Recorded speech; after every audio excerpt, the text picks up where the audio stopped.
नमस्कार सभी को, बहुत बहुत स्वागत है आपका चैनल संकल्प एकेडमी पर। मैं वंदना पांडे आज इस वीडियो में असिस्टेंट प्रोफेसर का जो 13 तारीख को एग्ज़ाम हुआ है उसका सॉल्व लेकर के आई हूँ। बहुत से लोगों का कहना था कि पेपर बहुत इजी है, लेकिन अगर आप पेपर का स्तर देखें तो मेरे हिसाब से तो पेपर का स्तर ठीक ठाक था। देखिए, कोई भी पेपर 3 तरह से बनाया जाता है, सामान्य और उसके बाद थोड़ा सा टफ और फिर ज़्यादा टफ। तो तीनों तरह का मिश्रण था। ये नहीं कह सकते कि पेपर बस ये पूछा गया कि नहीं, तुलसीदास की किस रचना में कांड नहीं है, किस रचना में ये रसलीन का नाम क्या है। तो इस तरह के ही क्वेश्चन का समावेश नहीं था, बल्कि क्वेश्चन का स्तर थोड़ा सा ऊपर भी था। फिलहाल हम बिना बात किए क्वेश्चन के सॉल्व को शुरू करते हैं। जैसा कि आप देख पा रहे हैं, पहला प्रश्न स्क्रीन पर है, रसलीन का मूल नाम क्या है। रसलीन का मूल नाम क्या है, ये आसान सा प्रश्न सबको लगता होगा, बिल्कुल है भी। मैं इस पर बिल्कुल कोई कमेंट नहीं करूँगी। तो ये आसान सा प्रश्न है भी। तो देखिए, इसका जो सही ऑप्शन है वो है सैयद गुलाम नबी। अगला प्रश्न है, भारतेंदु की अकेली प्रतिभा ने हिंदी नाटक साहित्य, हिंदी नाट्य शास्त्र तथा हिंदी रंगमंच की स्थापना की। ये किसका कथन है? तो ये कथन है आचार्य रामचंद्र शुक्ल का। 32 का ए सही होगा। अगला प्रश्न है, सुमित्रानंदन पंत ने अपने किस काव्य संग्रह को बाल कल्पना का दुधमुहा प्रयास कहा है? तो इन्होंने किस काव्य संग्रह को कहा है, ये क्लास में कई बार हम लोगों ने डिस्कस किया है कि किस रचना पर सुमित्रानंदन पंत ने क्या कहा है। तो इसके फिलहाल सी ऑप्शन सही है, वीणा। सुमित्रानंदन पंत ने वीणा को बाल कल्पना का दुधमुहा प्रयास कहा है। अगला प्रश्न था, दूसरा सप्तक का प्रकाशन वर्ष क्या है? पेपर बने और सप्तक का प्रकाशन वर्ष न पूछा जाए तो पेपर शायद ही अधूरा रहता है। तो 34 नंबर में जो ये उत्तर है, दूसरा सप्तक पूछा जा रहा है, दूसरा सप्तक का उत्तर होगा 1951। अगला प्रश्न है, किले में औरत किस कवि की कविता है? सर्वेश्वर दयाल सक्सेना, पवन करण, रघुवीर सहाय, अरुण कमल। थोड़ी सी ये नई रचना थी, किले में औरत। जब भी हम लोग पढ़ते हैं तो हमारी एक मानसिकता सेट होती है कि नहीं, जो प्रश्न पूछे जाते हैं, बार बार जो रचनाएं पूछी जाती हैं, ये जो रचनाएं पुरस्कृत होती हैं वही पूछी जाएंगी। तो थोड़ा सा वहाँ पर हम कहीं ना कहीं मात खाते हैं। हमें अपने नज़रिए को बदलना पड़ेगा। इसका सही उत्तर है रघुवीर सहाय, सी ऑप्शन। अगला प्रश्न है, गोपाल राय ने किस कृति को हिंदी का पहला उपन्यास माना है? गोपाल राय ने किस कृति को हिंदी का पहला उपन्यास माना है? परीक्षा गुरु, भाग्यवती, देवरानी जेठानी की कहानी। देखिए, यहाँ पर मैं एक चीज़ कहना चाहूँगी कि जो लोग परीक्षा गुरु को हिंदी का पहला उपन्यास देख करके लगा दिए होंगे ये वाला, तो उनका गलत है। जैसे मैं ये बुकलेट जिसकी भी देख रही हूँ उसका परीक्षा गुरु लगा हुआ है, तो ये गलत है। गोपाल राय ने किसे माना है, प्रश्न ये कह रहा है, तो ये माना है देवरानी जेठानी की कहानी को, सी वाले ऑप्शन को, देवरानी जेठानी की कहानी को। नेक्स्ट है, फांस उपन्यास का मूल कथ्य क्या है? फांस उपन्यास ये भी पहली बार ही लगभग पूछा गया ऐसा दिखाई पड़ता है। तो इसका जो मूल कथ्य है वो क्या है? तो बी सही है, किसान आत्महत्या। ये संजीव का उपन्यास है, संजीव। फांस उपन्यास के लेखक हैं संजीव। नेक्स्ट है, सचेतन कहानी की अवधारणा कहानीकार की है, किसकी अवधारणा है? तो ये महीप सिंह है, doctor Mahip Singh. D option सही होगा, सचेतन कहानी। नेक्स्ट है, निम्नलिखित नाटक एवं नाटककारों को सुमेलित करना है, और इसमें निम्नलिखित नाटक एवं नाटककारों को सुमेलित करने में आपको जो ऑप्शन आपने लगाए होंगे, इसमें देखिए बी ऑप्शन दिख रहा है कि जिसने भी लगाया है। फिलहाल हम इसको ले लेते हैं। अभंग गाथा जो रचना है ये किसकी है? ताले में बंद प्रजा वायरस राजेश जैन की रचना है। इस तरह से इसमें पहला जो ऑप्शन है वो सही है, ए वाला ऑप्शन जिसने भी लगाया है उसका सही है। भारत दुर्दशा को निम्नलिखित में से क्या माना जाता है? भारत दुर्दशा को तो इसमें से माना जाता है नाट्य रासक, बी वाला ऑप्शन सही होगा। अगला प्रश्न है, सौभाग्य और दुर्भाग्य मनुष्य की दुर्बलता के नाम हैं, ये किसका कथन है? तो ध्रुवस्वामिनी नाटक से है। ये नाटक ध्रुवस्वामिनी है, लेकिन कहा है किसने? तो सकराज ने कहा है, सी ऑप्शन सही होगा। अगला प्रश्न है, लंका की एक रात के निबंधकार कौन है? लंका की एक रात, इसमें ये निबंध जो है ललित निबंध है कुबेरनाथ राय का। अगला प्रश्न है, मिला तेज से तेज किस विधा की रचना है? तो मैं बता दूं, ये सुभद्रा कुमारी चौहान की रचना, सुभद्रा कुमारी को चौहान को नज़र में रखते हुए लिखा गया, ये इनकी जीवनी है और ये रचना कई बार पूछी गई है, लेकिन विधा यहाँ पर नया प्रश्न बनता है। अगला प्रश्न है, अपनी जमी अपना आसमां की लेखिका कौन है? तो सुशीला टागभौरे बहुत लोगों ने लगाया है, लेकिन इसका जो सही उत्तर है वो है रजनी तिलक। रजनी तिलक की रचना है अपनी जमी अपना आसमां। अब हमें कुछ नई रचनाओं की तरफ चलना पड़ेगा। टीजीटी का एग्ज़ाम देखें या पीजीटी का देखें, असिस्टेंट प्रोफेसर का देखें या आगे आने वाले नेट को भी नज़र में रखते हुए हमें ये ध्यान रखना है कि हमें नई रचनाओं को लेकर के चलना होगा। तो सब सारडी बना लीजिए, जो भी नई रचनाएं आपको गूगल पे दिखें या किताबों में दिखें। वैसे तो किताबें जो अभी तक छपती रही हैं उनमें वही पुराने ढर्रे से छपती रही हैं, तो हमें कहीं ना कहीं से इनका संग्रह करना पड़ेगा। तो मेरा कहना यही है कि नई रचनाओं पर ध्यान दीजिए, जिससे एग्ज़ाम में आप अच्छा और बेहतर कर सकें। अगला प्रश्न है, कछुआ धर्म निबंध के लेखक कौन है? तो इसका सही उत्तर है बी चंद्रधर शर्मा गुलेरी। आप हुदरी किस साहित्यकार की आत्मकथा है? आप हुदरी रमणिका गुप्ता की आत्मकथा है। और अगला प्रश्न है, भरत मुनि के रस सूत्र में प्रयुक्त निष्पत्ति का अर्थ उत्पत्ति किस आचार्य ने माना है? उत्पत्ति को पूछा जा रहा है यहाँ पर, भट्ट लोल्लट ने माना है।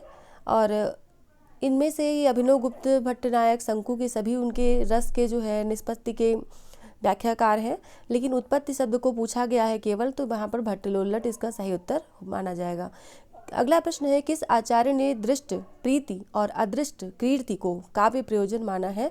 तो ये माना है वामन ने, सी ऑप्शन।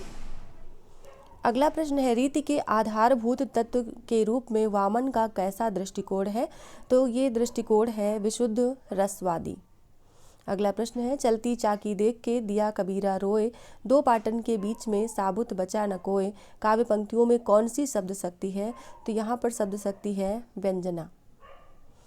नेक्स्ट है, लोंजाइनस ने उदात्तता का विवेचन किस ग्रंथ में किया है? तो यहाँ पर जो ऑप्शन है वो है सी ऑन द सबलाइम। ये जो रचना है ये पेरिप्सिस रचना यहाँ पर मानी जाती है, इसका इंग्लिश नाम है ये। अगला प्रश्न है, किस पाश्चात्य विचारक ने कला और सहजानुभूति को अभिन्न माना है? कला और सहजानुभूति को अभिन्न माना है तो बेनेडिक्टो क्रोचे ने माना है। अगला प्रश्न, नई समीक्षा के केंद्र में कौन है? नई समीक्षा के केंद्र में कृति है, रचना। यहाँ पर कृतिकार भी कुछ डाउटफुल है और समाज भी है, लेकिन नई समीक्षा जब की जा रही थी उस समय रचना को ही केंद्र में रखा गया था मेरे हिसाब से। और इसका जो उत्तर है, अगर आप लोगों को कोई डाउट है तो उसको कमेंट सेक्शन में ज़रूर लिखें। अगला प्रश्न है, वस्तु घटना व्यापार गुण विशेषता विचार आदि साकार निराकार पदार्थों और मानस क्रियाओं को कवि किसके द्वारा प्रत्यक्ष और इंद्रिय ग्राह्य बनाता है? तो किसके द्वारा बनाता है? ये बनाता है बिंब के द्वारा, डी ऑप्शन सही होगा। अगला प्रश्न है, प्रतीकवाद की सर्वप्रथम घोषणा करने वाले विचारक कौन थे? तो ये है जीन मोरे, सी ऑप्शन सही होगा। अगला प्रश्न है, छायावाद पुस्तक के लेखक कौन है? तो छायावाद पुस्तक के लेखक हैं doctor Namvar Singh, C option सही होगा। अगला प्रश्न है, जाति का विनाश पुस्तक के लेखक का नाम क्या है? जाति का विनाश भी देखिए नई रचना पूछी गई है जो अभी तक नहीं दिखने में आती थी पुराने पेपर्स में, डॉक्टर भीमराव अम्बेडकर की रचना है। अगला प्रश्न है, धर्मकथा पुरावृत्त या पुराकथा के लिए आलोचना की शब्दावली में किस शब्द का प्रयोग किया जाता है?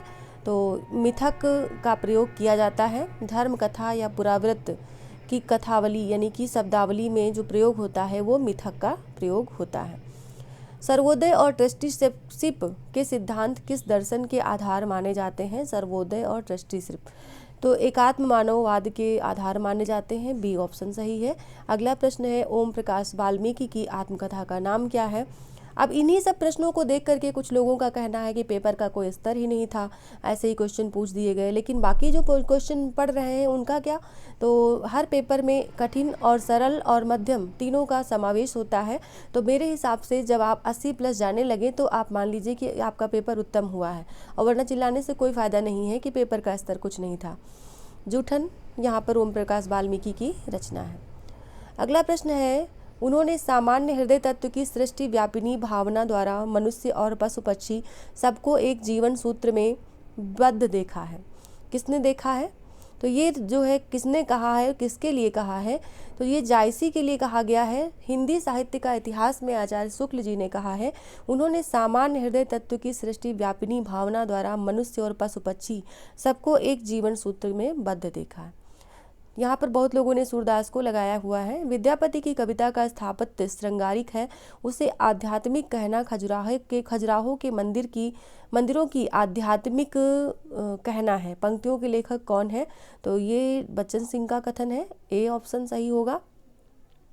अगला है, इसमें कोई संदेह नहीं कि कबीर को राम नाम रामानंद से प्राप्त हुआ, पर आगे चलकर कबीर के राम रामानंद के राम से भिन्न हो गए।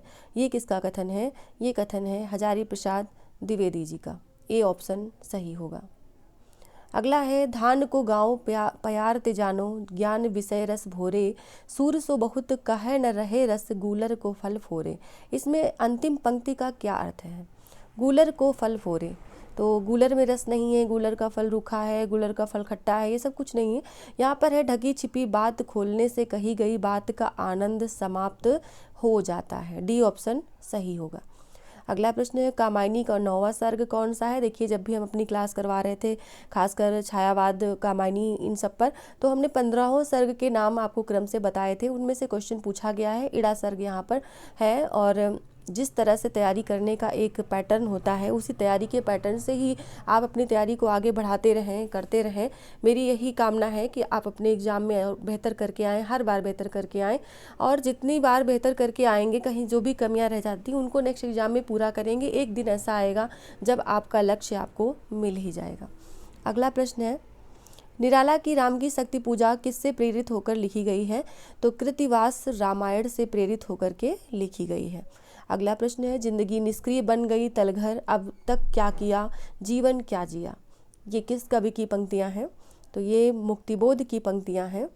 मुक्तिबोध ने ये पंक्तियां लिखी, जीवन क्या जिया। प्रेमचंद का कौन सा उपन्यास पहले उर्दू में बाजारे हुस्न के नाम से लिखा गया था? प्रेमाश्रम, कायाकल्प, सेवा सदन, रंगभूमि।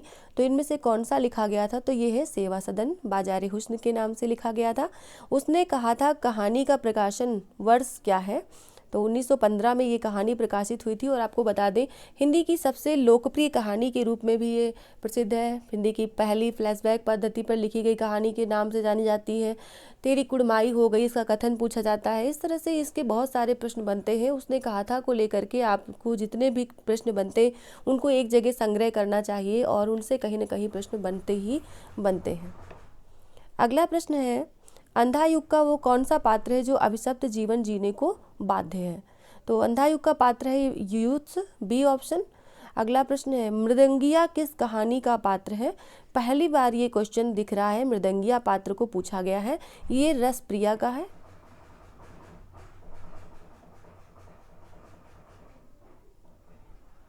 डी रसप्रिया।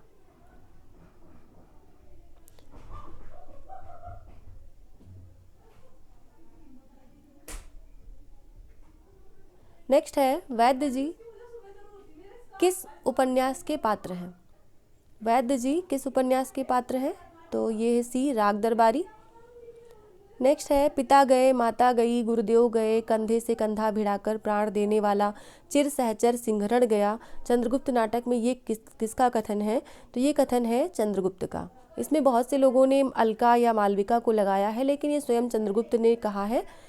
अगला क्वेश्चन है, इस देश की प्रजा के हृदय में कोई स्मृति मंदिर बना जाने की शक्ति आप में है, पर यह सब तब हो सकता है कि वैसी स्मृति की कदर आपके हृदय में भी हो। इन पंक्तियों के लेखक कौन है? तो ये कथन है बालमुकुंद गुप्त जी का, बी ऑप्शन सही है।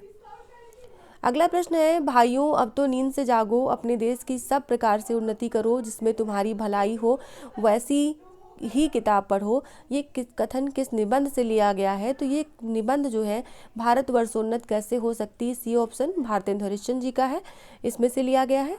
अगला प्रश्न है, श्रद्धा ग्रहण करने की भी एक विधि होती है, मुझसे अभी सहज ढंग से श्रद्धा ग्रहण नहीं होती, अटपटा जाता हूँ, अभी पार्ट टाइम श्रद्धेय ही हूँ। ये कथन किस निबंध से लिया गया है? तो ये विकलांग श्रद्धा का दौर से लिया गया है। अगला प्रश्न है, मनुष्य ही साहित्य का लक्ष्य है, ये किस आलोचक की स्थापना है? मनुष्य ही साहित्य का लक्ष्य है, तो ये प्रश्न जो है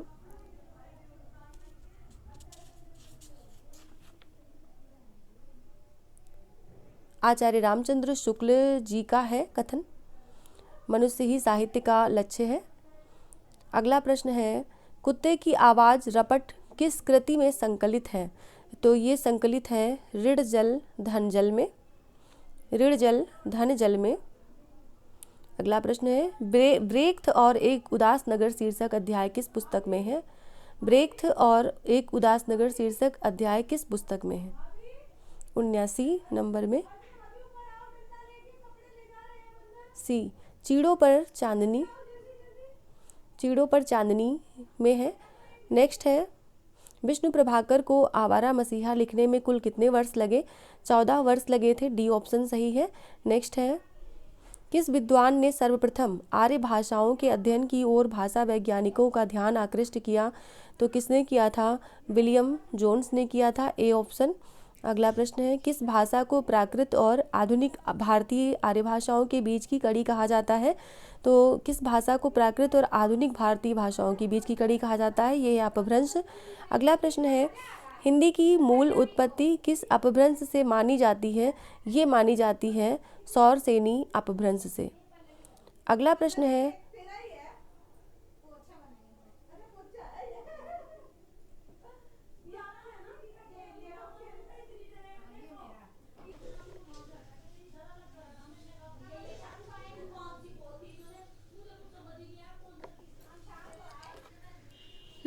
नेक्स्ट क्वेश्चन है, बघेली बोली को अवधी की दक्षिणी शाखा किसने कहा?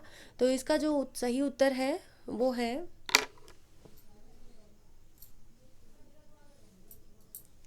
एक सेकंड, मैंने कहीं जो है मार्कर अलग कहीं रख दिया है। चलिए ठीक है, मैं इससे टच करती हूँ। हरदेव बाहरी, ए ऑप्शन सही होगा, हरदेव बाहरी। इसके बाद हमारा जो नेक्स्ट क्वेश्चन है वो है, ब्रजबुली किस भाषा का एक कृत्रिम रूप है? ब्रजबुली बंगला भाषा का कृत्रिम रूप है, डी ऑप्शन सही होगा। अगला प्रश्न है, उच्चारण स्थान के आधार पर छा ध्वनि कैसी है? तो ये तो बहुत अच्छे से आप लोगों ने तैयार किया होगा, एच नान तालु, मैं तो सूत्र से तैयार करवाती हूँ। चाचा जाजा यहाँ जो चवर्ग होता है वो तालु से बोला जाता है, तो ये सी ऑप्शन सही होगा। अगला है, राजभाषा आयोग की सिफारिशों पर विचार करने के लिए संसदीय समिति का गठन किस अनुच्छेद के अंतर्गत किया गया है? तो इसका जो सही उत्तर है वो है बी ऑप्शन 344। अगला है, नागरी लिपि का विकास किस लिपि से हुआ है? तो नागरी लिपि का विकास ब्राह्मी लिपि से हुआ है, डी ऑप्शन सही है। अगला प्रश्न है, प्राचीन नागरी का दक्षिण भारत में क्या नाम है? दक्षिण भारत में प्राचीन नागरी को नांदे नागरी कहते हैं, नांदे नागरी। 89 का सी ऑप्शन सही है। अगला प्रश्न है, उदंत मार्तंड पत्र में खड़ी बोली का उल्लेख किस नाम से किया गया है? तो ये किया गया है मध्य देशीय भाषा के नाम से, उदंत मार्तंड पत्र में।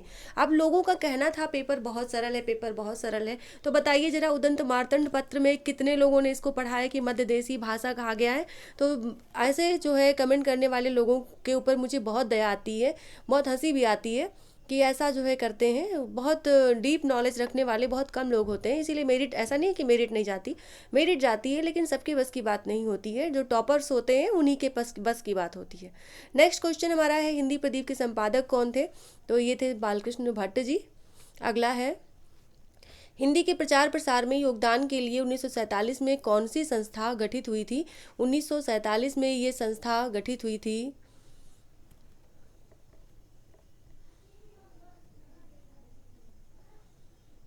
ये संस्था गठित हुई थी, ये संस्था है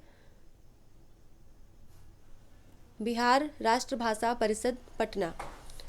नेक्स्ट है क्वेश्चन, महावीर प्रसाद द्विवेदी से पूर्व सरस्वती पत्रिका के संपादक कौन थे? तो ये थे श्याम सुंदर दास जी, सी ऑप्शन सही है, महावीर प्रसाद द्विवेदी से पहले। ए स्केच ऑन हिंदी लिटरेचर के लेखक कौन है? ए स्केच ऑन हिंदी लिटरेचर के लेखक कौन है? तो ये है एडविन ग्रीव्ज जी, एडविन ग्रीव्ज, डी ऑप्शन सही है। नेक्स्ट है ढोला मारू रा दूहा में ढोला के पिता का नाम क्या है। तो ढोला, ये बहुत ही अच्छा सा प्रश्न है, इस तरह का प्रश्न आज तक नहीं बना है। रचनाकार जरूर पूछा गया है, लेकिन पिता का नाम, तो यहाँ पर पिता का नाम जो है वो राजा नल है। बी ऑप्शन सही है। अगला प्रश्न है गोरखनाथ का समय 11वीं सदी है, ये मान्यता किस विद्वान की है। तो ये मान्यता है राहुल सांकृत डॉक्टर पीताम्बर दत्त बड़थवाल की ये मान्यता है। और अगला क्वेश्चन है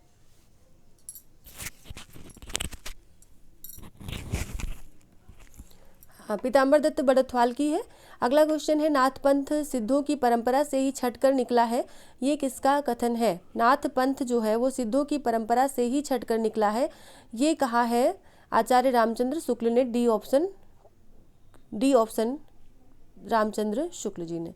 अगला प्रश्न है दक्षिण के अलवार संत किस भाषा से संबंधित माने जाते हैं। तो राम भक्ति शाखा से माने जाते हैं अलवार संत नायनमार जो होते हैं वो कृष्ण भक्ति शाखा से, और अलवार जो है वो राम भक्ति शाखा से माने जाते हैं। नेक्स्ट है तुलसीदास की निम्नलिखित कृतियों में कौन सी कृति कांडों में विभाजित नहीं है। तो इसमें जो सही उत्तर है वो ए ऑप्शन है पार्वती मंगल। अगला है श्री रामानुजाचार्य की भक्ति किस भाव की है। तो ये भक्ति जो है इनमें से कोई नहीं वाला ऑप्शन सही होगा। कुछ लोग इसको दास्य भाव भी लगा के आए हैं, रामानुजाचार्य की भक्ति दास्य भाव में भी मानते हैं, लेकिन इसमें जो भक्ति का नाम है वो ज्ञान रूपा भक्ति है इनकी। तो ज्ञान रूपा भक्ति दास्य भाव के अंतर्गत तो नहीं आती है इसमें, इसलिए मेरे हिसाब से इनमें से कोई नहीं इसमें होना चाहिए। दास्य भाव भी कुछ लोग इसको सही मान सकते हैं, हो सकता है आयोग की तरफ से ये भी आ सकता है, ये भी आ सकता है, यह क्वेश्चन भी कॉमन हो सकता है, ये तो उसके ऊपर है। वैसे भी हमारे जो एग्ज़ाम का जो सिस्टम है इसमें तो बहुत सारे क्वेश्चंस कॉमन होते ही होते हैं। तो फिलहाल पेपर कुल मिलाकर के ठीक ठाक था, अच्छा था, स्तरीय था, और आप सभी को शुभकामनाएं जिन्होंने पेपर दिए हैं। और मैं यही बोलूँगी कि आपका पेपर आपके भविष्य का निर्णायक हो। जो भी आपने अभी तक मेहनत की है वो इस पेपर में सफल हो। जितने लोगों का पेपर अच्छा गया है उनके लिए बहुत बहुत शुभकामनाएं। जिनको की थोड़ी सी निराशा हुई है उनसे मैं यही बोलूँगी कि निराश होकर के बैठ रहना ये महादुष्कर्म है। तो निराश होकर के कभी मत बैठिए, आगे की तैयारी, आगे की रणनीति बनाइए और पढ़ाई करिए। नेक्स्ट जो है मेरी उसकी टेट की सीरीज मैं शुरू करने वाली हूँ हिंदी की, तो उसके लिए आप लोग अगर चाहें तो जुड़ सकते हैं। जो मैं जानती हूँ जो लोग असिस्टेंट प्रोफेसर दे रहे हैं वो कहीं ना कहीं सिलेक्टेड हैं, तो उनकी बात अलग है, लेकिन अगर कोई और ये वीडियोस देख रहे हैं तो वो ज़रूर इस वीडियो को शेयर करें उन लोगों को जिनको की ज़रूरत है, और जिनको की हिंदी और संस्कृत के जो पेपर हैं 30-30 नंबर के क्वेश्चंस हैं उनकी प्रैक्टिस करने की ज़रूरत है, उनको ज़रूर शेयर करें। सब्सक्राइब करें, चैनल को लाइक करें। Thank you.